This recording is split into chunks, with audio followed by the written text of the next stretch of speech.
The factory is probably the beginning of my least favorite section of Doom 2. I'm Ben here with Compelled Cooperation, playing through Doom 2, and the factory is the beginning of the city levels. And the city levels have lots of buildings and streets, and lots of running around, but not lots of level design for the sake of the gameplay. It was more level design for the sake of making it seem like a city, which I liked a little bit less. You can see that the story is continuing along here, so this is the next section of the game, although it's not broken up into episodes like Doom 1 is. But now we're going through the city, slowly and painfully, and we'll see how this turns out. You can see a lot of open space here, which is something that we're not necessarily used to. Don Ramiro has gone on record saying that one of the big things about Doom was that they were building levels not necessarily to make them accurate to the type of building or situation that they would have, but such that the gameplay was nice. So you might have a barracks that doesn't seem like it would be laid out very well, because the gameplay would work out well in that scenario. And since gameplay was king, and not story or realism, that was the decision they made for the most part in all of Doom, and for large sections of Doom 2.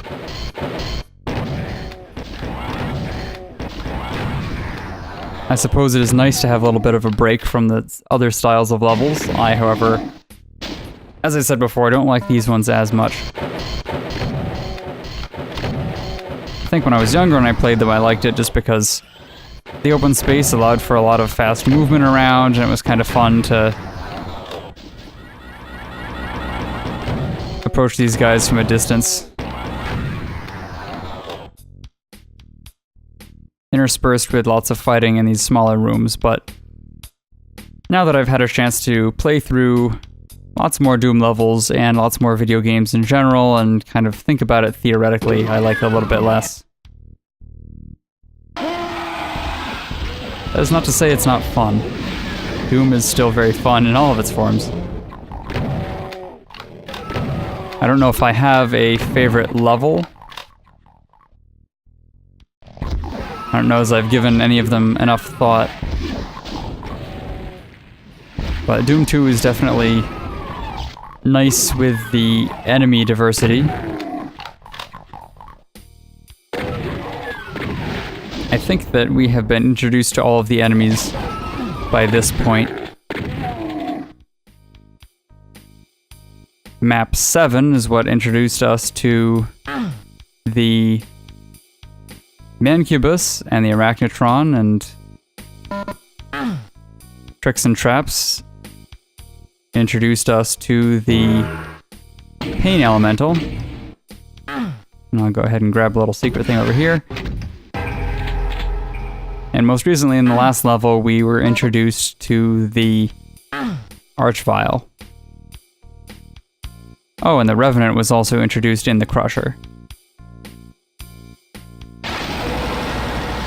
So we've gotten ow, ow, ow, ow, ow. That's not a good situation to be in. It's trapped between two enemies that can melee you non-stop.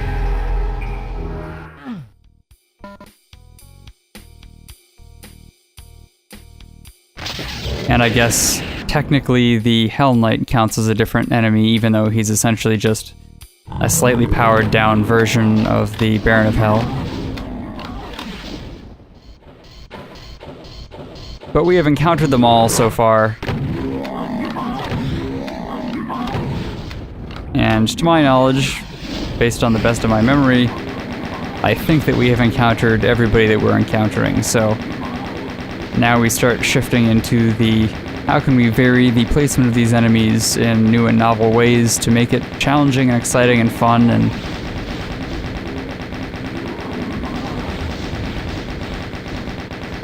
that's the section of the game we're in right now. And I think that tends to be one of the more fun things about Doom, is just the fact that so many things in that realm can be varied. And one of the reasons why, in addition to Doom 2 having 32 levels, you also had TNT Evolution with 32 and the Plutonia Experiment with 32. And the Master levels for Doom 2 with 21. All of whom had the same character sets in terms of enemies, the same cast of characters, but all of them were different enough in style and gameplay that it was fun. Plutonia Experiment, as I had mentioned before when we were talking about the Chain Gunner. Oh yes, the Chain Gunner, I forgot about him. He's also new. We were introduced to him in the 3rd level, I think. But Plutonia really loves the Chain Gunner, and he is included more than anyone else in everything.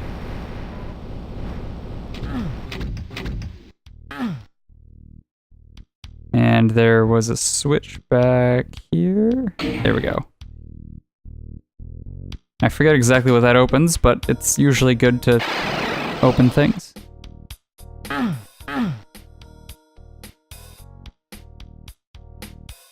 Not in there. That will open at some point.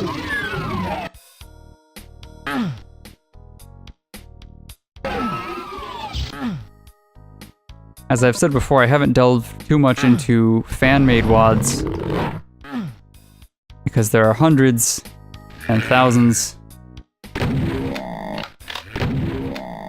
of varying different qualities.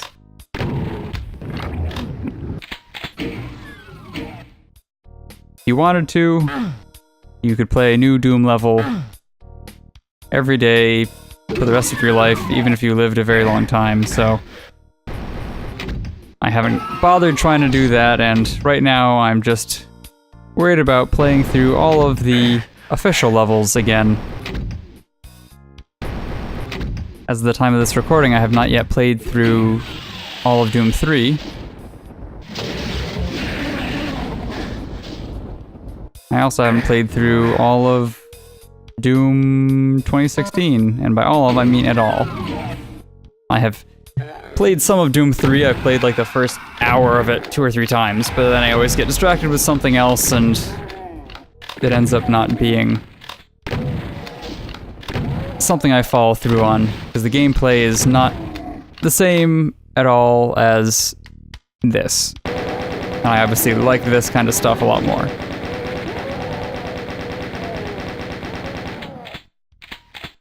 But that may be something I'll try in the future. I don't know, let me know if that's something you're interested in watching. In the meantime, I'm just gonna play all the classic stuff because I really like playing it anyway. And I think that's everything from this area.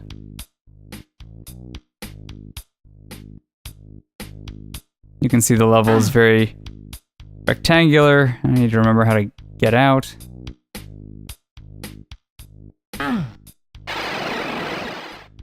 There we go.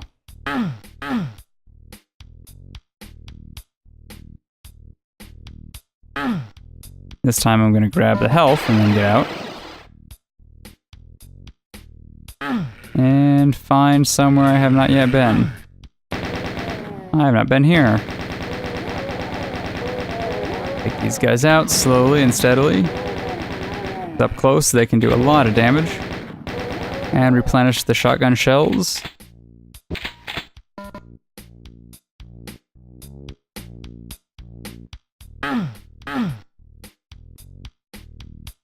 That didn't do anything closer to getting us to the exit, but it was nice to replenish our ammo a little bit.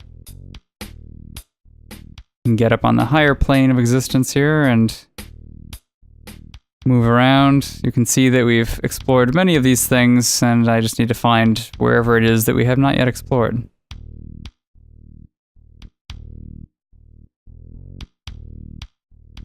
And I think that would be this. Hey, hey, here's the giant room that I apparently missed.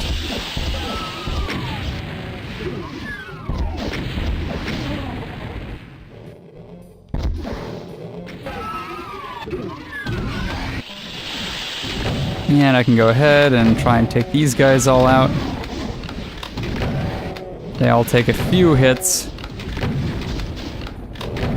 And they're obviously shooting their fireballs at me, so I've got to be careful. And I've got to hit enough of these switches to open the door so that I can exit this place. But I'll try and knock as many of these guys out as possible before I do, so that it's still safe. Of course, I'm getting heavily damaged in the process because I'm just running around fast.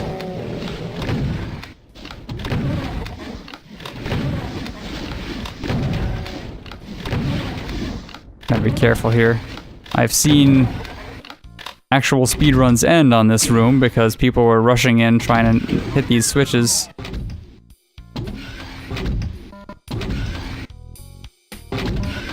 And then you can get cornered and chewed upon.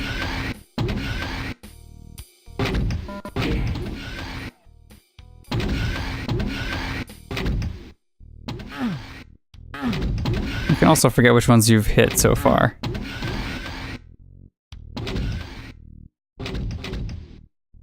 There we go.